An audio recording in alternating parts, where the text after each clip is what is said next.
Bună seara, dobroveče. U okviru 11. festivala Gergina danas ćemo promovisati jedno izuzetno izdanje našeg udruženja. To je monografija od 10 prethodnih festivala. Naslov na srpskom je Festivalski sabornik, a na vlaškom Adunamântu festivalilor. To je znači jedno dvojezično izdanje. Samo ukratko da vam kažem da smo odmah nakon završetka 10. festivala rodila se ideja da se radi na ovom saborniku, na ovoj knjizi. Našao sam izuzetne saradnice u Vanji Stanojević i Cici Jovović i nadam se da će tek kasnije kada budete dobili da vam se ovo naše izdanje dopasti. Ja vas pozdravljam i dajem reč Nenadu Kamiđorcu. Bună seara, dobroveče i dobrodošli. Koliko vas je, dobro je, da vas je više, bilo bi još bolje. Cilj svakog festivala jesu ljudi. Dozvolite mi da sednem, jer hoću sa vama da ne budem ja nešto kao kip, da vam govorim iznad, da vam popujem, nego da budemo u ravni. To sam voleo uvek da radim, gde god da se pojavljam, znači da prosto ljude gledam u oči, pa makar to i između tuđih glava. Svaki festival čine ljudi. Ovde je tromeđa i ovde žive ljudi koji imaju uticaja, da kažem, Bugara, ima Rumuna, Srbija je matica, naravno Vlasi koji su autohtona manjina, odnosno svoj narod, i to vrlo drevni narod, i vrlo ponosan narod, i narod koji je uspeo u najvećoj meri zaista da sačuva svoju tradiciju nemajući pisma. Do skora pisma nije bilo. Dakle, u pitanju je usmena tradicija i to je u pitanju, recimo, kada govorimo o muzici, takva melodijska struktura, govorimo o melodijskoj strukturi, o melodiji te vlaške pesme, igre, kola, nije važno, toliko jaka da je možete da svirate na bilo kom instrumentu i nećete njeno jezgro da razbijete. Vi znate da neku drugu muziku ako stavite na nekakve semplove, sintesajzere, to zvuči rogobatno. Ta muzika vlaška je toliko snažna da je prosto ne možete da upropastite. Možete, ali ne do kraja, što je vrlo važno. Ovaj festival sam ja negde počeo da radim sa doktorom, ovde nema te kafane, u pitanju kafana Ovilić, to je kafana, ajde da kažem, legendarna ovde u glavnoj ulici, sad se zove 202. Mi smo sedeli i pričali o tome šta bi sve moglo da se pomeri i kako sve drugačije da izgleda. Sad ponovo pričamo o tome, ne baš u kafani, sad pričamo u nekoj poslastičarnici, kako dalje da pomerimo to viđenje festivala, kako da ga modernizujemo, ne u smislu da stavimo sintisajzere, naprosto ne, da vratimo tradicionalnu muziku i tradicionalan taj etnos, zbog toga je profesor Golemović sa nama koji će dati svoj sud o svemu, već zato da ga vizuelno prikažemo drugačije, moderno, dopadljivije, pogotovo mladima. Mladi su činjenica nešto što pokreće svako društvo. To što Turska ima 80 miliona ljudi, a između tih ljudi je prosek godina 28, 29 godina, a mi imamo 6-7 miliona ljudi, a naš prosek godina je 50 i nešto godina, to nam dovoljno govori koliko moramo biti uporni, gde gubimo bitku. Demografska slika je ovde takođe, širi malo priču, ali ću se vratiti na ovaj zbornik, tragična. Mnogo je ljudi u inostranstvu, vi znate kako je to počelo, kad je počelo i dokle je sve dovelo. Dobro se mi držimo, ali ne dovoljno. Ovo je sjajno, jer ovo jeste beleška jednog vremena od toga da gledate samo slike, da uopšte ne čitate ni na srpskom, ni na vlaškom. A možete da vidite kako su izgledali, recimo, određeni plakati. Na jednom je rikalo, na drugom je violina, na trećem je divan mladi par, jedne Vlajne i jednog Vlaha, ona sedi i sluša kako on svira, i na kraju imate jednu staru fotografiju, prastaru, koju krasi cvet gergine u jednim živim bojama. Sve smo to preživeli, ako se setite unazad sa kolike muke se radio svaki festival, znate da smo se uvek borili i sa finansijskim sredstvima, da su u okviru njih, koliko god možemo, izvučemo i to napravimo. Ko je sve učestvovao? I to je isto na neki način demografija. Mnogi od njih nisu među nama. Poslednji koji je otišao Staniša Paunović iz Kučeva, koji je bio najredovniji ovde u ovom caranskom delu, dolazio i veličao ovaj festival. Njegov način pevanja će svima nedostajati, jer je on imao tipično ungurijansko pevanje, kako se nekad pevalo u tim vlaškim selima koje su, ajde da kažemo, planinsko-brdoviti. To zna naravno i gospodin Velja Kokorić, kakva je tradicija pevanja, baš iz tog kraja je i on.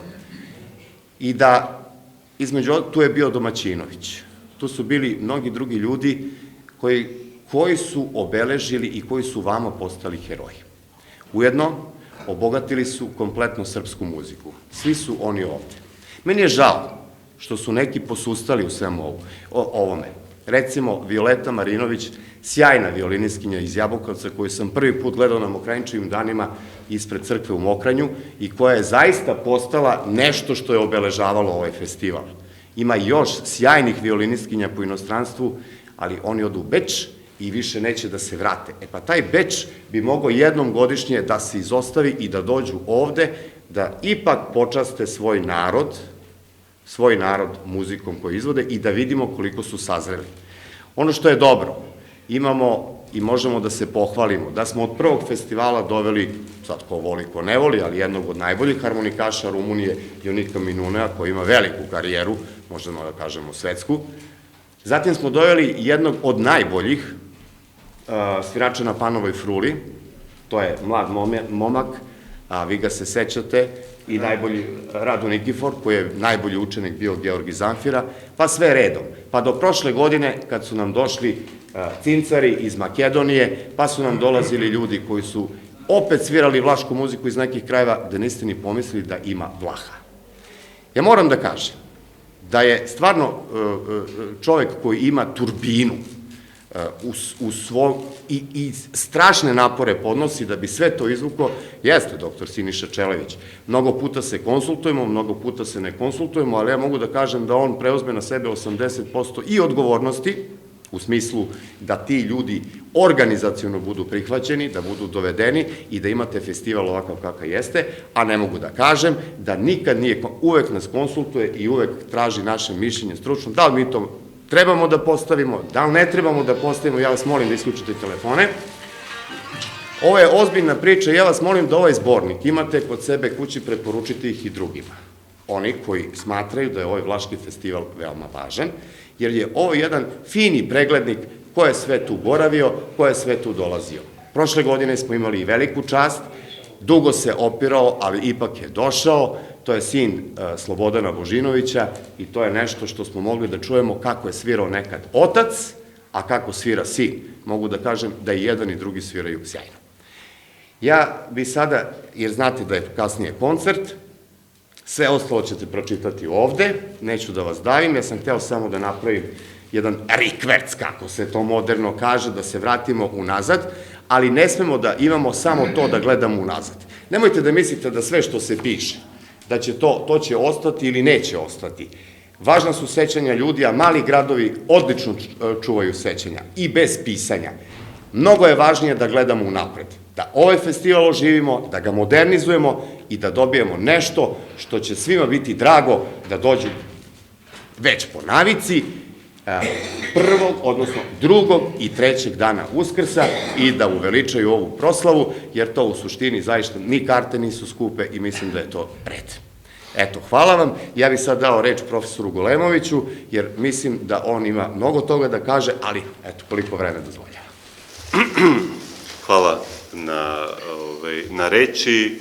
Šta da vam kažem, ja sam ovde relativno nov na ovom festivalu, tek drugi put, međutim ono što mene vezuje za taj festival, to je sigurno vlaška muzika, koju ja proučavam onako s nekim možda malim prekidima, ali poprilično kontinuirano još od 78. godine, kada sam tu došao kao učesnik projekta Srpske akademije nauka i Negotinskog muzeja, nekoliko muzeja je bilo, a sve bilo vezano u stvari za taj potez Negotin-Kladovo u vreme one hidroelektrane Đerdap 2, kada su se brojna sela izmeštala, ljudi se selili i to je bio posljednji trenutak. Mi svi znamo, kuću napraviš, pa makar i možeš čak isto tako da napraviš. Ali kad čoveka izgubiš, bilo da on umre ili ode, kako reče kolega, u inostranstvo i tako dalje, to je, on sa sobom ponese sve.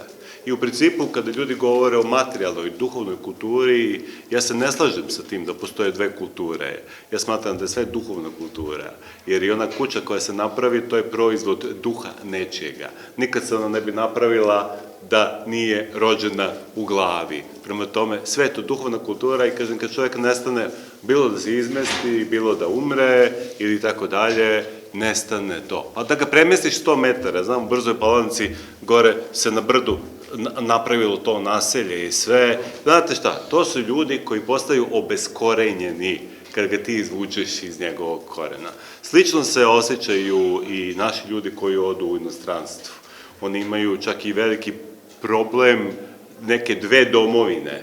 Oni u onoj jednoj, budući da mnogi odu kao veoma mladi ljudi, oni se tamo prime, znate, vjerojatno da mi je u prvo vreme teško, ali to je kao biljka koja se presadi, posle kad se presadila i primila, gotovo. I onda oni non stop laviraju između te nove domovine i stare domovine i ne bi bio, pravo da kažem, nikad u koži.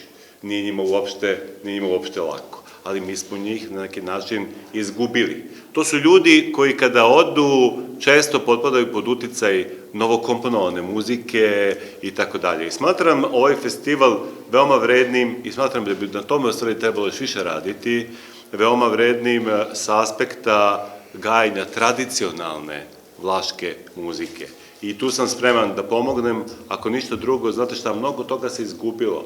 Naprimjer, ja imam nevjerovatno bogatu građu koju sam sakupljao na terenu i rad sam da je ustupim, da po toj građu, juče sam sa onim malim violinistom razgovarao, da sam rad da mu dam sve što sam snimio od vlaške violinske muzike i da on krene da uči. Jer on ima veliki preduslov da će to dobro da nauči. Prva stvar jeste, on je sa ovog tla. I on ne mora mnogo da se pretvara, po znakom navoda, da bi naučio to što je vlaška muzika, on to već osjeća. Tako da on samo treba da primi malo, da pokupi te melodije i mi ćemo u stvari taj diskontinuitet koji se tu javio na neki način premostiti. Mi svi znamo da ta muzika više ne može da živi kao što je nekada živela. Prilike u kojima je ta muzika živela su se promenile. Više nemate ni tih svadbi, ja sam bio na jednoj velikoj divnoj svadbi, tih 70. godina u Radujevcu.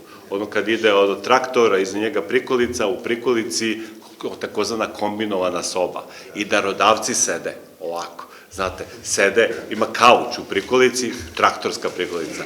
I ovi sede tamo da se vidi šta su oni kupili.